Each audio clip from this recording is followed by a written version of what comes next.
Hey, welcome to Giving Back with Steve and Michele of the Shaw Group.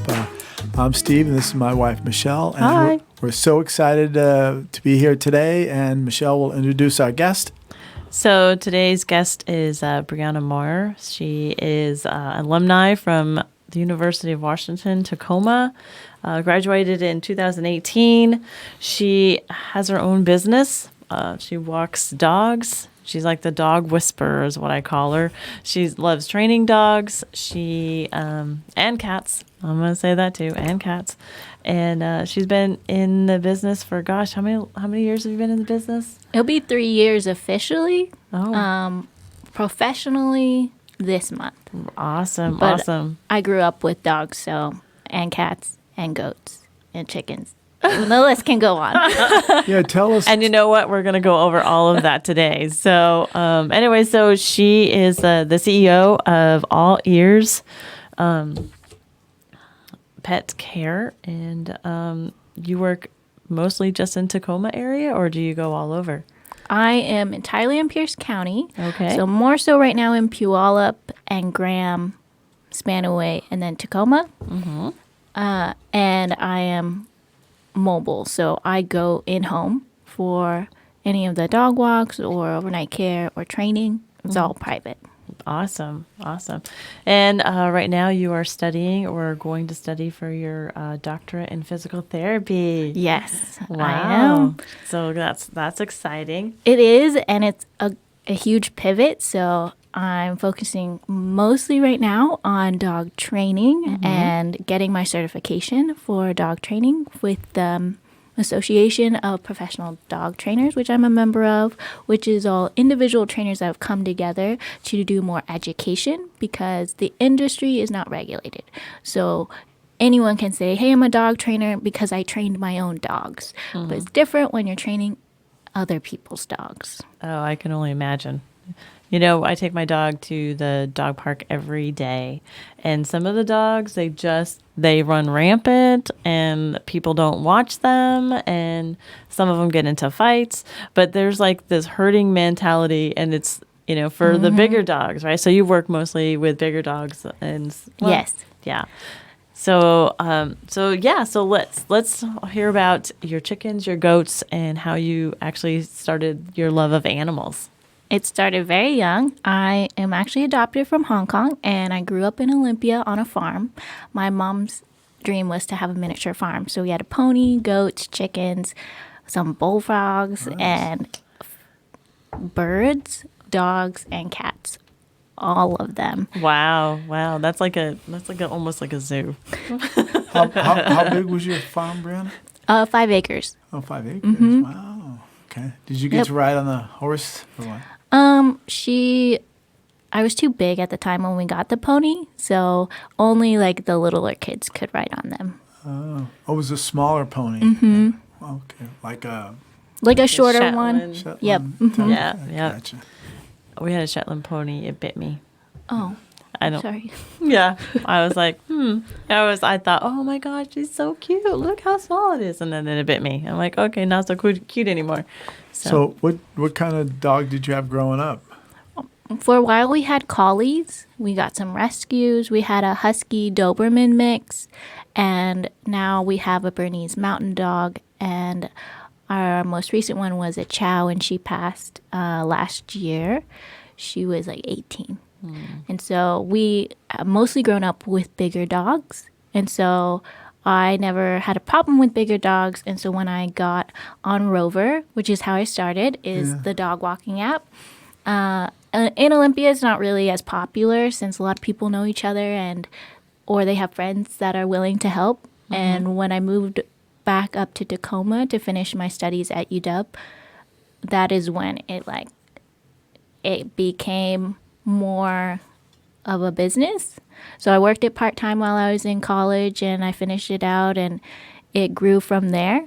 Last year, I had 3 dogs in the beginning, and then I grew it up to 10 to 13 dogs in a day by October. Wow. And that includes cats. or just not forget them. Yes, don't forget cats. We have 2 of them, and they don't let me forget them either. Every morning. So tell us about. So you worked on your farm. You had all these animals, chickens, goats, and so when did you? Was your mom also a love of animals, obviously, too, and your dad, and you had other? Yes. So I come from a big family. I'm number 5 of 6. Okay. So we had a big house and we had lots of animals. And my mom and my sister would bring home any stray animal they found. So What that's did your how dad we think about that? He wasn't so happy about it, but we usually rehome them successfully after we worked through their behavior problems or if they were having problems bonding with people. My dad is a master hunter, and so he has friends over in Ellensburg, and they have property. And so when I was 10 to 13, we would go over there, and Ellensburg, you don't have a lot to do. Nope. So I would just go out and try to play with the cats, and they're all feral, and I ended up catching a few. And then mom was like, oh, let's just bring them home. So it started as a project where I had 1 to 6 kittens that I had caught, and I started taming them, and then we worked with a fostering group down there in Steamboat Island to help them find homes after they were old enough and tame enough. So I got them to the point that I could grab both sets of their legs and shake them. Wow. Because I knew that if they were that like willing to let me play with them like that, they'd be good with kids and then be able to like go into a home and be okay with any kind of situation they're going to get into. Because otherwise, when you have a more feral cat, then people... And I think that's why people don't like cats is because they're more likely to tell you when they don't like you or what you did to them. So how would you, for feral cats, because they are skitsy, because they're all over the place, so they don't come in. How would you get them to be more domesticated? Or trust you? Trust you Yep. is in more of a better. Well, first we had a cage in like our TV room, and then we'd keep them in there and just kind of let them explore their new container and that like this is their home. And just like when you get a new cat, whether they are young or old, you want to set where their home base is. So when I got my cat, he was 7 years old, half feral, and he was a tomcat. Orange tabby, and his name is Harley. And we just shut him in my room for a month and like kept all of the food and the litter box there so that they realized that this is their new home and like this is their safe spot. So you have to like let them adjust to the new environment. With the kittens, I acted as their mom. So I would grab the nape of their neck if they weren't being nice to me and like clawing too much, or if they were fighting with each other. Then if they were fighting with each other, we would separate them until they were better to interact. And so it just became mostly through play. So like you're going to play with them with yourself, and then you kind of add more toys in and see how they interact. And it's just a process of time. Some cats are faster. I found that the gray cats or cats that only have one color are easier to tame, while more colors means they have more personalities. So if you have totally a makes tricolor sense. cat, you're going to have some fun, feisty personality types come out. That makes sense. That totally makes sense. I have a question for you, Brianna. So a feral cat gives birth, and you have the feral cat, and the kittens come out. Are they feral? Or is that something? There's an adjustment when you have to. Typically, you don't catch the mom. You So don't I catch only the mom. caught the kittens.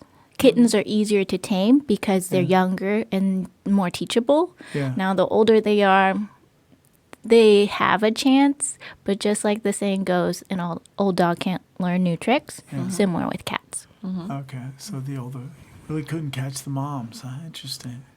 Mostly the young, because they've given birth all over the place, right? Right. Like under our house. Yeah.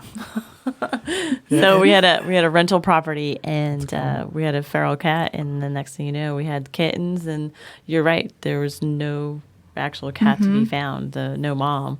So we had to do something with the cats because she just kind of like left. Or And that could something. be, if they're a feral cat, a human that got too close could scare them off and they won't come back. Yep. So that it depends on how skittish the adult cat is, but typically that is also why the kittens are feral, because their mom didn't stay with them, Yeah. probably because she got scared or something else ran her off. Interesting. Wow, and the kittens are on their own. Really? So they have to learn where to hide and where to get the food. So if you can catch them within maybe, there's some that were maybe 6 months old, so those were a little older that I caught, but they still work too because they start seeing that you're giving them food and water and attention, which is all they really need, and time with them. And we'll slowly get them ready for a permanent home. Okay. Wow. So let's talk a little bit more about your business now. So fast forward from kids and cats and all these things. So right now, as your business evolves, and you said that you're sometimes working with the Humane Society. Are these on rescue animals that come in and out and Typically, I find all of my leads so far have been from Rover. And so they'll be like, hey, I just got this dog from Tacoma Humane Society. And they suggest like Rover to go find a person to help them.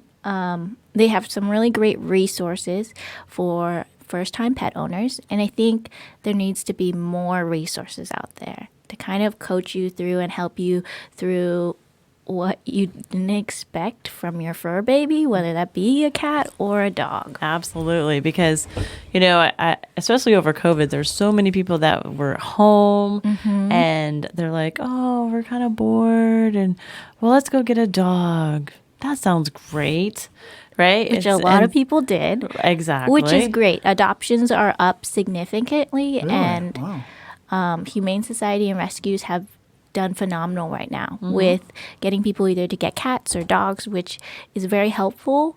But at the same time, just know that this is a really critical bonding period, and establishing a routine will not only help the dog and the cat, but also you as you transition back to going to work. Yeah, because that's the next thing, right? So they just had a couple months off with their fur baby, and now they're going back to work. And so what does that happen? Like, I'm going to talk about my dog for about 2 seconds, maybe. Yeah. Right. So my dog, we talked. He's older, and if his routine is broken or he acts out, it's like having a child almost. He like totally acts out, and the next thing you know, I'm like, did he just pee on that inside the house? I just want to kill him. Now I can't. He's only 10 pounds, so I really can't kill him because I'd really hurt him. But how do you get that, or why? What's happening in this? Well, yours is a senior dog, so with senior dogs come more accidents and more like hip injuries, or you have to kind of work on prolonging their life and reducing pain. But that could just be because you didn't let him outside, or he wanted you to be outside with him. Because I know you had a dog door, and you're like, why didn't he just go outside? He could have just walked outside.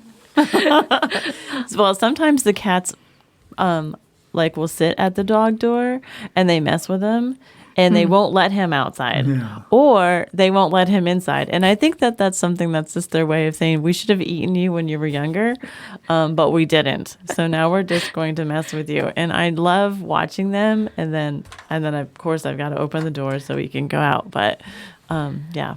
It's always fun when you have cats that will play with the dogs. Because when I had my cat, he would sit on the stairs and the dog would come by and he would just bat his head. And just be like, nope, not today. You're like, well, that was okay.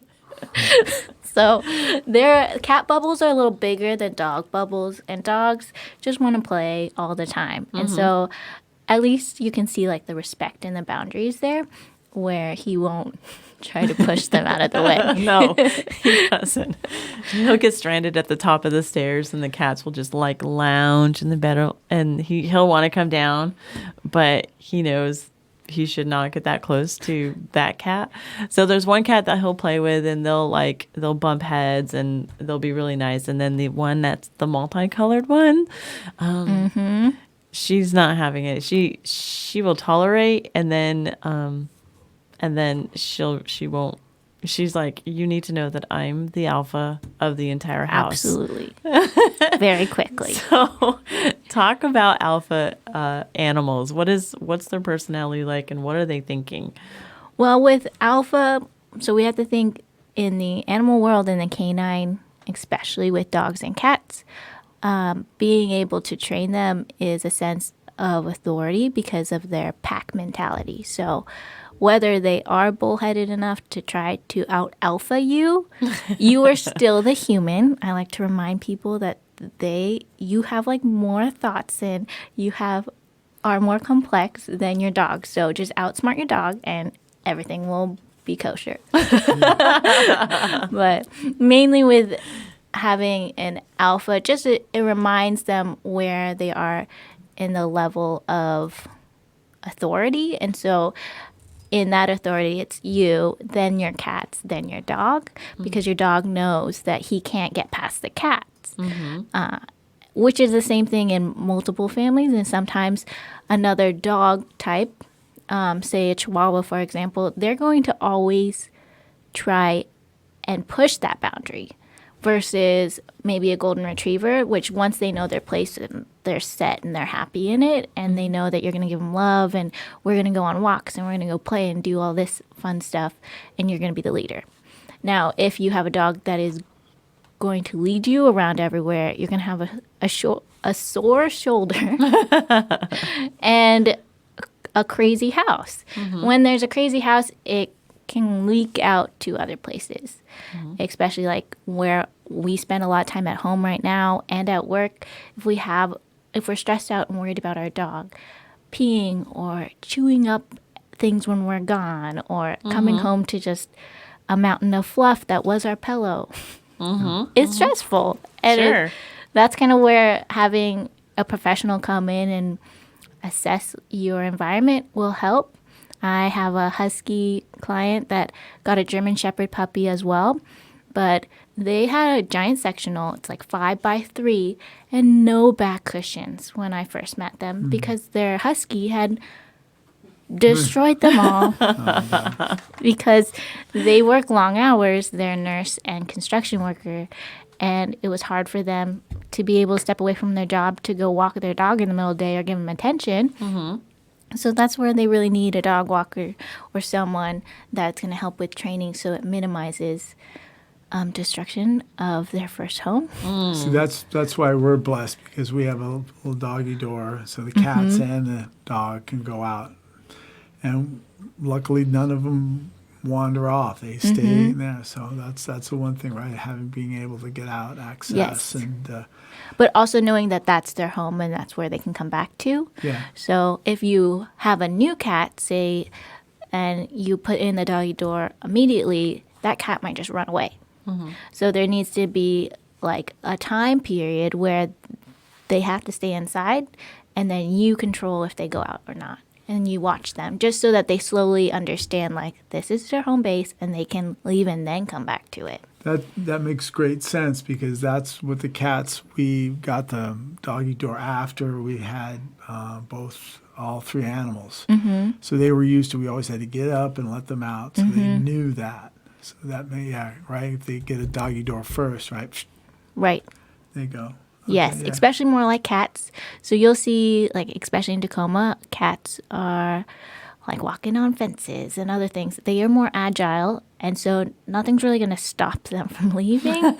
They just need to have a bond with you. So establishing that bond with your animal, whether that's your dog or cat, is really important so that they come back without you having to worry about them leaving. Right. Okay. Oh, well, that there makes we go. sense. I guess we got bonding animals. I had a question. You said something about Chihuahuas. I've never liked Chihuahuas. Never been a big fan. My dad had a Chihuahua, and oh my God, sorry, but what is it about Chihuahuas anyway? Well, I have a client that's Chihuahua. That's one of my only little dogs. So most of the time I work with Huskies, German Shepherds, Pit Bulls, and like German Shorthair Pointers or cattle dog mixes. And then this is a special case where Chihuahuas are very particular. So in that way, it still fits with what type of animals I work with. I typically work with animals that don't do well in daycares or have had potential aggression problems.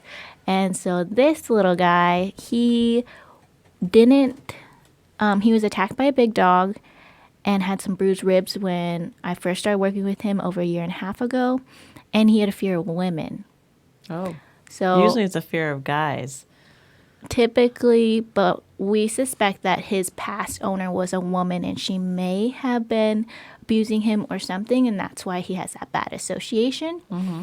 It can be either way because dogs sense the hormones in the people, and that's how they know, like, you're a male or you're a female because of your testosterone and estrogen. Mm-hmm. Wow, really? That's a nice tidbit to know. Yep. And so with Chihuahuas especially, they only like one person. Oh, yeah. So everyone else they don't like. So that's how that typically goes. And so overcoming his fear of women and also not being his favorite person has been a great test of patience. Mm-hmm. So you work with them. So if you have a dog who only likes one particular person, how do you work with them so that they respect you, but you're not their person? How do they understand that you're not their person? Typically, Chihuahuas know when you're not their person, and they're either going to be indifferent to you or just bark excessively. So I tried a lot of different techniques with him, and ultimately, like, I have to be a bit more authoritative, and I don't like doing that necessarily. I prefer giving positive reinforcement in my training, and that's every interaction with a dog. They're going to get more rewards than if they're going to get yelled at. But he was just a particular case. So if you have a Chihuahua that doesn't like people, then the best bet is that they just avoid you and they have their own space, and that's totally okay. Or like if you have to, when he goes on walks with me, he's great. But other situations, like when he's off leash, that's a whole different situation. We're still like working out, and he is very territorial just because of his past. And so we're working through his trauma and finding like what are his triggers, and that is where like me being as a trainer is very helpful because I notice that, and then I'll just tell the owners about it and then like, hey, today I observed this, or he wasn't good with kids today, or he didn't care about the kids that were trying to come and pet him. And that can be really helpful, just like with having a big dog that may not like little dogs or squirrels or will chase after all of those other things while you're on a walk. It can be really distracting, and if you don't know how to like grab their attention again to redirect them, then or know the early signs of them becoming a predator and going into like chasing mode. So then you don't have a shoulder anymore, then that's kind of where you redirect it. And that's where having walks are a training lesson as well. Gotcha. Yeah, it's better to get them out. What about dog parks? What's your, because I've ran into a few people who've had dogs attacked Yes. at dog parks. That's a little harder because they're off leash. I would start with a park that is not as busy and you have a long lead, maybe 15 feet. So you put them on there and they don't feel like they're restricted to you, but you still have control. Then you have to start working on recall so that they still listen to you when they feel like they're free, because it's a really long leash, but they still need to come back to you when you call them. That's kind of where the dog fights. Once dogs get into a fight, it's because their aggression, they have gone into tunnel vision and someone pissed them off in human terms. The dogs didn't agree with each other, and so then they started fighting. But if you're visual enough and you know what your signs for your dog is that they're getting agitated, you can call them back and redirect their attention so that you avoid less dog fights. Nice. Okay. Oh, nice. So Nice I tip. have. So how do you get a dog who's anxious and to stop barking? Like somebody comes to your house and yeah, that's great, but they just continue to bark. Like the person is in your house, you're like, hey, it's okay, John's fine, etc., etc., and he just continues to bark. I'm thinking that this probably is not a very nice person. I don't know. There's a couple ways that we can help mitigate that, but at the same time, I need to know what kind of dog breed you are before I give advice, because every dog breed has their tendencies, and then on top of that is your dog's personality. Or if you are a mix of a dog, you're going to have more personalities of one breed come out versus the other at certain times. So with this one being probably at the home when you're visiting somebody, it's because the dog feels uncomfortable about the person. The dog can sense if the person is uncomfortable with the dog or they have not been around dogs. So when people say, oh, you're not a dog person, that is very true. Like dogs sense that and they know. So one reason is because they're not a dog person. The second reason is Interesting. It's a vicious cycle. maybe they need to be won over. So the owner has the trust with the dog. Have the owner give the treat and like visually show the dog that there's a treat and then give it to the new guest to give to the dog. So then you're again creating that dominance effect. Oh, my owner, the alpha, is saying this person's good and this person will feed me. Then it's a way to win them over or to try to play with them without the owner. So the owner could start playing tug of war with them and then give it to the guest to help kind of stop. But there's a lot of different signs to why your dog is barking at the other guest. Now, if it's because socialization, then there needs to just be a little bit more people coming in that the dog doesn't know and get kind of familiar with that. Now, if they're super anxious, it's a good way to prime your dog to like, oh, we're going to have people over, maybe give them CBD or something else that will calm them, like a thunder shirt to help what's that? them. A thunder shirt is like a wrap that goes around mainly like poodles or other medium-sized dogs. Even boxers use them, and it's just going to feel like you're hugging them the whole time. So a thunder shirt helps calm them down, just like as if we were to give somebody a hug. Nice. So would you use like that, like let's just say that your dog is anxious every time you go to work. Like there are some dogs that I know, I can't remember, it was like a wolfhound, and very like couldn't function without their person being there. Yes, separation anxiety is really hard.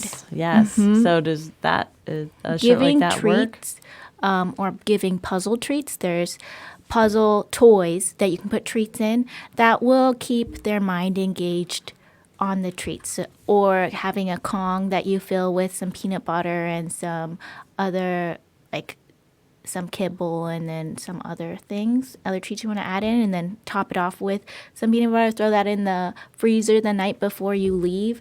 That's going to be a big enough treat for them for you to say, hey, I'm going to go to work, and then you give them this treat. It's changing the association of when they leave. So they're going to have less anxiety and less likelihood to start tearing up things, to start trying to escape. When you see a lot of claw marks, it's probably because they're jumping and they're being really reactive to everything that's outside their home because they don't know where mom and dad is. So having the TV on too when you're gone just allows them to feel like you're still home. Because when you're at home, you watch TV, right? Or you put something on like music. So do the same thing when you leave if the dog is super anxious. Gotcha. Our dog gets a little anxious, but then he goes back and then he sits up on the couch, like right in front of the door. Yep. So he keeps an eye out and he's comfortable there. That's his spot. And then he'll come run out and greet us when we pull up. But it's kind of tough to see him anxious and like. Yes. But he goes back in and he settles down. So Do you give him a treat before you leave no, not and praise really. him? We should. If you do that, it'll kind of help lessen the fact that you're leaving. Because if you do it every time, like, oh, good job on your walk today, I'll give you a treat, or I have to go out, let me go give you a treat because I'm going to be gone for longer than 5 hours, then they'll have that treat for a little bit, or a chew toy, or whatever they like. If their food or ball incentive is really helpful to kind of keep their mind busy when you're gone. Usually it's his blanket that keeps him busy, and he rips it up. Oh, yeah. But, it takes a while, and, that's the only thing that he rips up. So If you're okay with that, then I know I'd like guess- him to stop, but he's been doing it for 10 years. So he wraps himself up in his blanket. He, he barrels himself underneath his blanket, and then he's like, oh, I'm bored, so I'll chew. And so when he starts to chew his blanket, then I try to get him something else to chew on. So, but Yes, then to he gets- replace the chewing is a good, if you have bones or chew toys, or even like the dental chews is a good way to keep their teeth clean. Yep. Yeah. Yep. Do you recommend brushing teeth for dogs or? You can. Your vet can do it too. Yeah. I don't do it with all of them, and it's up to you. You should at least do it like every 6 months, at least, so when you get your dog checkup. Okay. Have them clean the teeth, because teeth decay can have really bad effect. Your dog can be more agitated because something's wrong in their teeth, and that's, or in their mouth in general. One of my dogs, she's a dental hygienist, and she was brushing their teeth, and she found something like a little cyst or something in his mouth, and they caught cancer early on. Oh, wow. And so so there's a lot of different signs within the mouth, but depends on how friendly your dog is to let you like be in their mouth. So dental chews are a great way for them to chew off that plaque without you having to go in and brush them yourself. Yeah, but if you have your vet do it, they usually put them under sedation and do that. That might be a good idea. So, Brianna, thank you so much. How can people get in touch with you? They can get in touch with me by Facebook at All Ears Pet Care, or on Instagram as well by All Ears Pet Care. I'm working on my website, and it'll be hopefully launching by next month.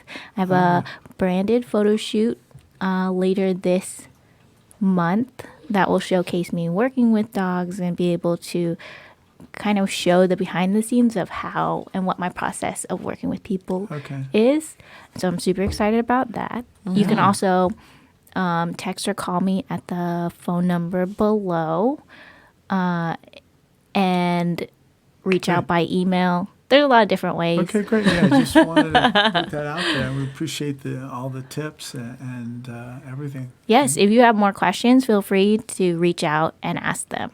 I would love to help. Absolutely. Well, this has been enlightening, to say the least. So, anyways, well, that's a wrap for today. Yeah, well, thanks again for showing up, Brianna. It's been a pleasure. And You're welcome. yeah, Thank you for having me. great. And it's been Steve and Michele at Giving Back. Thanks.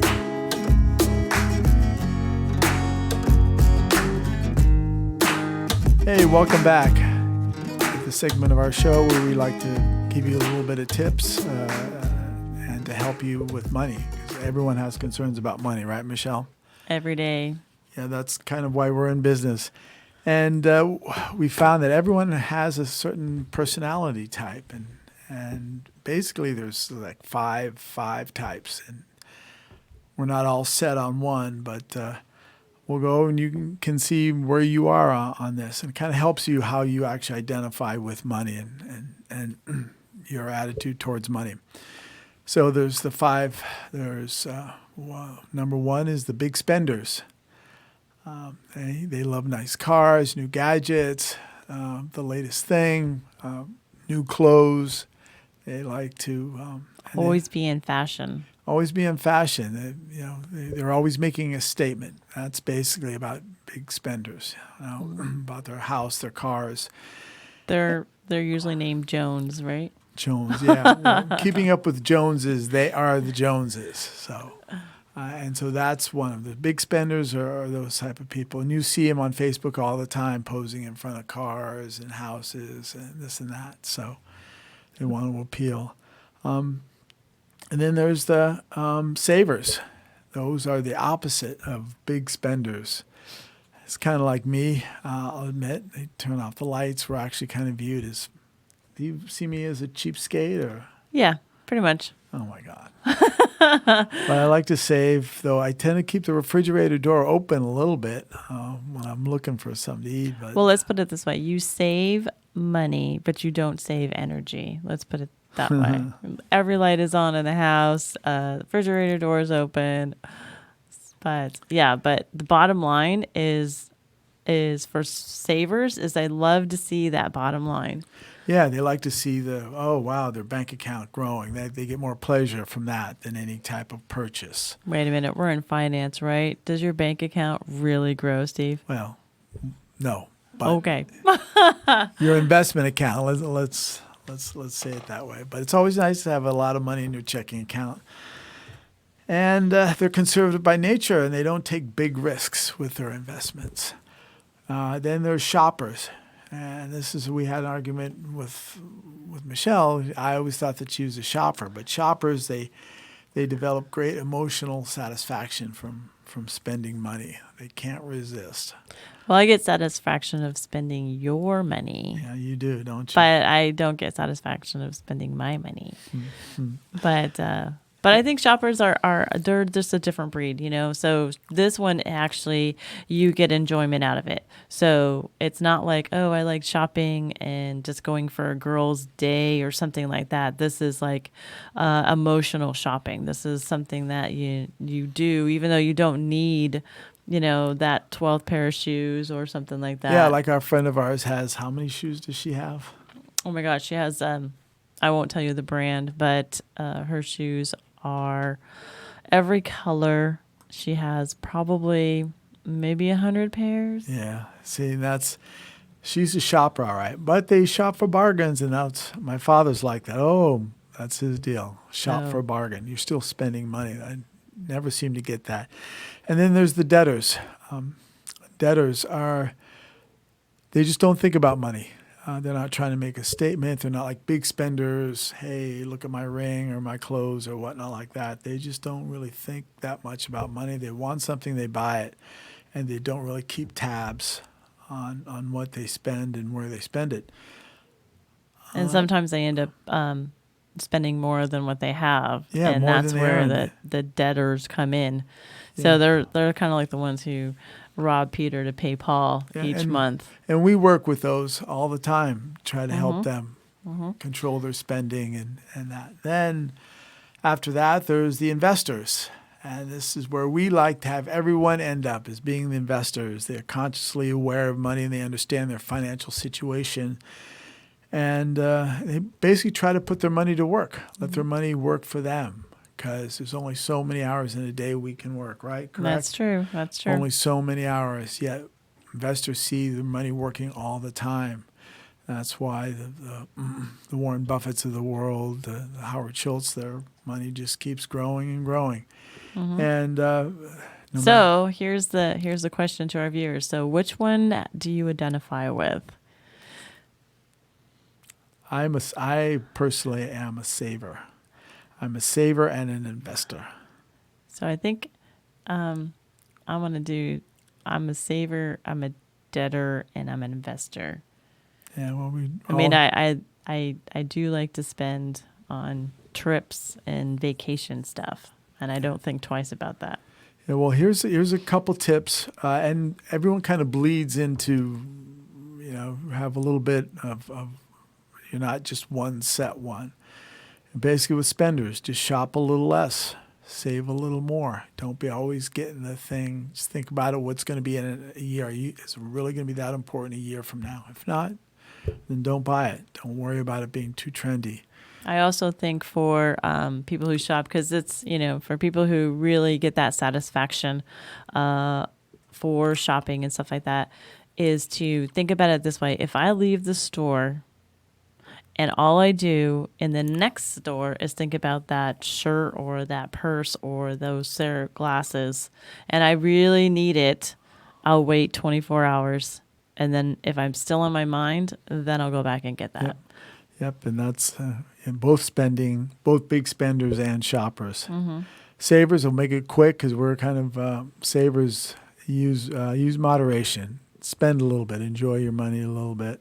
Enjoy life. And don't pinch pennies all the time. So just got to lighten up, as Michelle. Take some time off. Take some time off. Lighten up. You can't take it with you. And debtors. So we've kind of talked a little bit about shoppers as well. But debtors, plan your finances. Start investing. Just try to get out of debt. Put something in place, a savings plan, something where you're thinking about money. Okay, every month I'm going to put some money away. We like to call paying yourself first. And this is where Steve and I really focus on our business for our clients, is that this is where their spending habits are. And this is what the heart of our program is to give back and to help out and to help people who are in debt figure out how to put a plan and transition into being an investor. Yeah. And the investors, keep up the good work, but just continue to educate yourself. And others. And you may not be able to change your money personality, but you can acknowledge it, you can address it, and address the financial challenges it presents. Managing money involves self-awareness, and that's the thing we want to share with you. That's as long as you know where you are, then you can take steps to modify your behavior to help you achieve your financial and life goals. Thank you so much. Cool. Thanks. Have a great day.